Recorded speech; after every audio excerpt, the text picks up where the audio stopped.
Mags, I think it's only fair that I do a quick little update with you. Okay. I messaged you, Oh, so you we'll did? share a chat. We have to put it out in the public. I did finish Cobra Kai season 1. Yay! I'm on the game. I'm in the game. Of You course, how do you like it so far? well, I was going to say I'm overwhelmed because I've said all these other things. I will say I'm very happy that I have She-Hulk out of my life in a few hours. Like by this time tomorrow, my She-Hulk video will be recorded and uploaded, and I consider that part done. And here's what's going to happen, folks: a whole lot of nothing and teasing for something else to happen. That's what's going to happen tomorrow. It'll probably be about 40, 45 minutes long. It'll be a longer episode than the others. And it'll be a bunch of stuff that doesn't really matter. I don't think her character will really change, and there'll be like, 2 or 3 cut scenes that will tease other crap, but it'll be over, and I can go back to Cobra Kai. Here's my thing. Mm-hmm.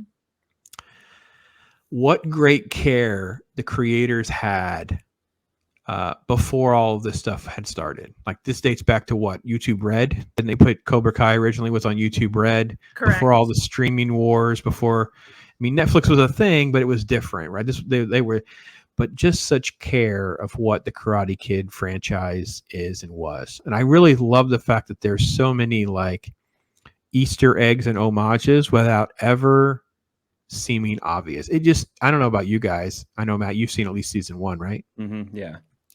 I just felt like it would be like you and me. Like we're just reminiscing about what we went through. It didn't seem forced at all. I just felt like this is who we would be in our lives. This is something that we went through. You see Ralph Macchio putting on the gi and doing some things, but he's not quite good at it yet. But then you can see he's practicing work and he's like sweaty. So he's really struggling. There was a little bit of cussing and things like that were kind of off brand from the previous films. But again, it felt pretty real. And I will admit that it's Mags, you said this, and this was the thing I was kind of keeping my eye on, and you were so dead on. So kudos to you. Was everyone seems flawed, everyone seems messed up, no one quite knows exactly what to do sometimes. That is so real life, and all of that has been lost on cinema. That's the best part of the show. And quite honestly, I feel that, because I would love to do another rewatch, and I feel like I wouldn't be bored by it. I think the key factor in a lot of ratings, people often forget, and especially since we're seeing this now, you see all the Marvel movies come out in the shows or whatever, and then about like 2 or 3 weeks later, nobody talks about it anymore. I think you need to have on your list of things to kind of grade on is rewatchability. Will it hold an audience to actually enjoy it again and again? And it's just, that's why you're here, Mag. That you're speaking my brain. I've always said rewatchability is literally whatever your score is, it should be multiplied by times a rewatchability factor. For instance, Philadelphia is one of the best films I've ever seen. Times 0 chance I'll watch it again. 0. I will never sit through that movie again. Who would want to? Something's wrong with you if you do. It matters. It matters so much, Max. You're so right. And I do think I would love to hear your take on watching it again. Right? Yeah, I would love to, because now with more knowledge, because of course I've been watching it on, mostly on my phone at work, trying to, pay attention to both things, multitasking. Everybody does it now, in order to catch up with everything. I'd like to honestly sit down and really, really absolutely enjoy it and just go through it. And then also something that on another live stream, Pauly Latino Slant, so shout out to him, that he had a review of the latest season, and he and the panel were talking about certain seasons were homages to each of the movies. So I mean the normal movies that we all grew up with. Sure. So like seasons 1 and 2 are kind of like the original Karate Kid. Season 3, 4 is Karate Kid 2, and so on and so forth. And it's just really neat how they did that, and they're steadily growing into that. And now it's like I have all this speculation of, okay, so there's the third movie. So who are we going to see next? What's going to happen? What's going to be the callbacks to that? What's the speculation to that for the next season? And it's, getting that kind of excitement again over a show to be able to speculate like a normal fandom. It's incredible. And it's making me want to rewatch the movies again, because I know the first one is a classic. The others are, whatever. But maybe by watching this show and having this kind of, I mean, now with I would call it today's hindsight in terms of that knowledge, maybe it'll make me look at the movies a little differently. Maybe I'll catch something and then catch something that to look forward to for the next season. Like, okay, like try to analyze and see who and what are they going to do to bring that closure to some of the Karate Kid universe, so to speak. So it's I'm enjoying it. Matt, did you watch Cobra Kai recently, or you watched it way back in a while ago?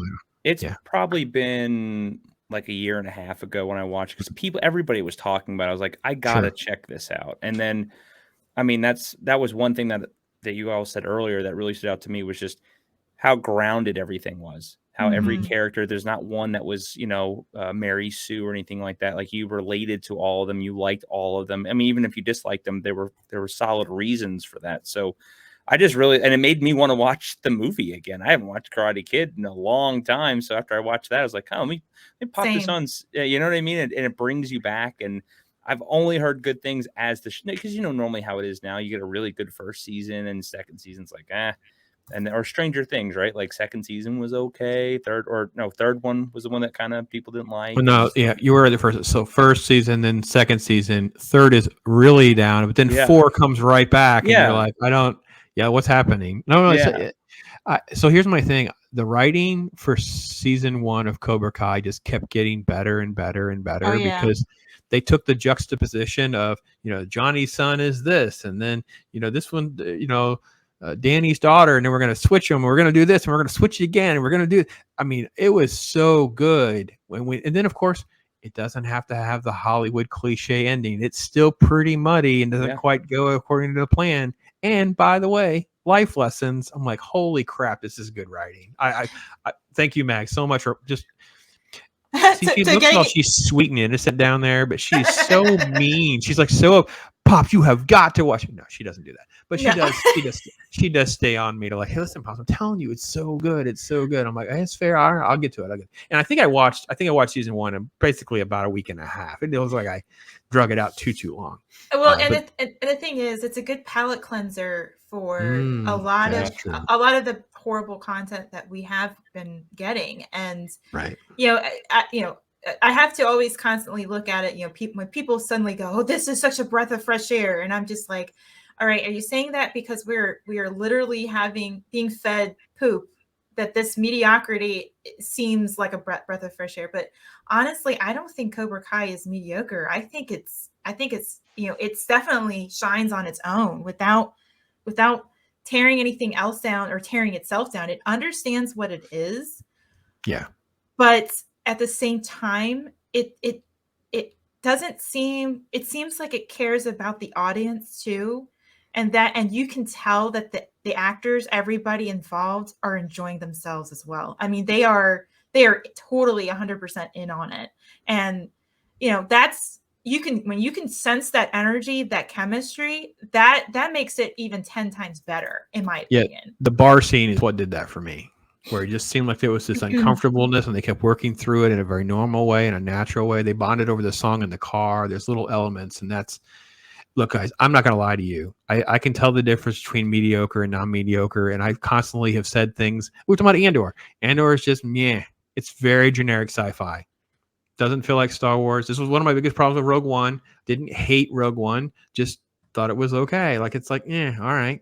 If this easily could have been a season of Battlestar Galactica, or it easily could have been a season of like a Stargate or something. It's just, you just got to change a few nuances or whatever. And it's just like, okay, it's not Star Wars. It's just is what it is. But Cobra Kai, let's go to what chat has.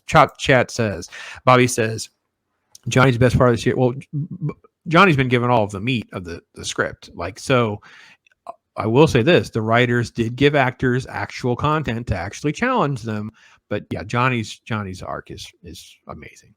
And Zach's watched it old school. Zach's, of course, he's OG. He went YouTube right on us. That's freaking great.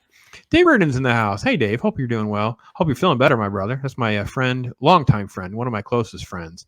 Yeah, he's joking when he talks about the Shield. I have broken him on Marvel. His family were like Marvel stands, as mine was way back in the day. And I just started the whole process that I do about asking questions. What about this? What now? His kids are even broken, so I don't know the latest on how they can even endure She-Hulk because it's so absurd. So I don't even want to talk about it. I hate it. yeah, we skipped it. I just figured I would. Matt and I have to go through the finale in a few hours. We figured that was rough enough. There's no reason to rehash all that. So, are the normies even talking about this stuff? Well, I will say this: Cobra Kai trended, Stranger Things trended, a lot of this other crap is because when you go to Twitter and you see what's trending, what people are talking about, it looks so fake to me.